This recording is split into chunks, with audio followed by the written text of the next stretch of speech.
You ready to go? Yeah. But okay. I haven't got any money, so I don't know why I'm here. Yeah.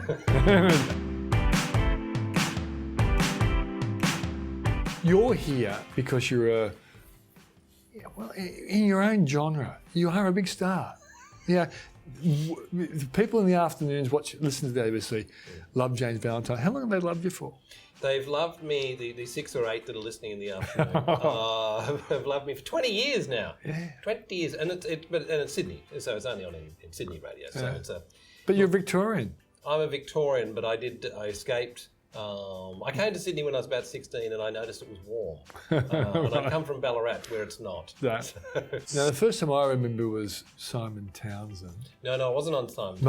Wasn't it? No, I wasn't on Simon. But what were you on? There's a funny sort of, they all get melded into one. Yeah. Simon Townsend, I was on the ABC doing the afternoon show. What, on TV? Yes, hosting cartoons for kids. Oh, okay. People sort of think, wasn't he on Triple J, or is he Andrew Denton, or was he on Vidiot? As another one. Because I first saw you, I thought you were an annoying little prat, and we've become great friends. And you were, weren't you? I'm James Valentine. Let me do a bit of a Bill Collins on this next show. Much sadness will fill the country following end of Monkey. Well, it was the character was annoying Pratt on the television introducing Inspector Gadget and Roger. Yeah, no, my son would have been watching that. They would have been there, That guy. That guy. But then I remember when you came on and you were impersonating my favourite radio personality, John Doyle. You couldn't help it. He was so good. I would have impersonated him. That's right. But the very first thing I did was fill in for John Doyle. That was my very first radio job. Yeah, and you were good at it too. And I hated you, but you were good at it. But I thought when you filled in, I thought you had to be them. Yeah. So I did. There was a... John has a ponderous sort of manner. But I did the same thing if I was filling in for Tony Delroy. Did you really? So I go, right, tonight we're talking about superannuation and new four-wheel drives. Do you get accused by your beloved as being more intimately connected to a larger audience than you are to maybe her as a single person? There's things I do get accused of that I don't do with the audience, which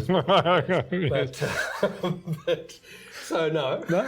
My wife will say, my wife's common observation over the years is he just, don't believe him, he just knows how to sound confident. Like he's a professional, and I like radio selling, and so you're used to sort of saying things. So I will say things like, these cups have been banned, Pete. The Switzer... I will say, the Switzer report is usually a fallacy and lies. But I say it with great confidence, so I know what I'm talking about. And she will go, careful, he doesn't actually know what he's talking about. Try to explain to my audience what you do to prepare for a show each day. The trick is research everything. And that simply means that you are generally well informed about everything that's going on. Yeah. So if you come on the radio because interest rates have gone up, I haven't pulled out every article from the Fin Review for the last 5 years about interest rates. I could barely tell you who the head of the Reserve Bank is, but I know generally what the significance of that is and what that might mean. And my job is to go, Pete, tell me what interest rates is going to mean for us today. You say something, and then I might go, now will there be a lot of people trapped in loans that they now can't afford? Yeah. Now, I don't even know what that means, really. But I know that that's the kind of parameter of the debate around that. But in the context that I do radio, which is during the early part of the afternoon, mid part of the afternoon, I don't need to be creating headlines. I need to be creating company. I need to be creating a sense of almost well-being, like, oh, that's good, yep, that's interesting. Oh, I hadn't thought about that. Or, oh, I like this guy. People driving. Often if I do the listen, in my mind, the listener's in a white van. Texting? About to deliver things. It's like, so he's stuck on the M5. Oh, geez, he's bloody late for the delivery. I'll listen to that idiot Valentine. I do want to talk about one last thing, because you are becoming entrepreneurial within your ABC family. So tell us about ABC Talks. Well, I'm testing a little thing. It comes from two aspects. Talks seem to be big.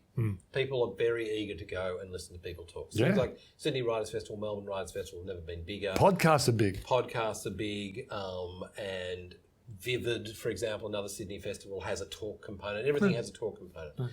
And so it seemed to me that the ABC that's what we do. We've been talking for 75 years. Yeah. So we should have a talks arm. And so, but it should be a commercial talks arm. Look out towards the end of the year, look out for a show called What a Year It's Been, which features me and H.D. Nelson. So we review terrific. the year in events. I have heard you on Fridays when I've been driving up to the mountains, and I thought to myself, these guys are really across all the big issues. We are. And the solutions. You got the solutions. We've always got the solutions. Yeah. You know, forget your light rail. What about human drones? Come on. That's the answer. All right, so if people want to just check out what James Valentine, is there a James Valentine website which will have all these? You can go to jamesvalentine.com.au and you'll get various details. Okay, fantastic. Thanks for joining us, mate. Thank you. I still haven't got any money in it. No, you're not going to get any of it.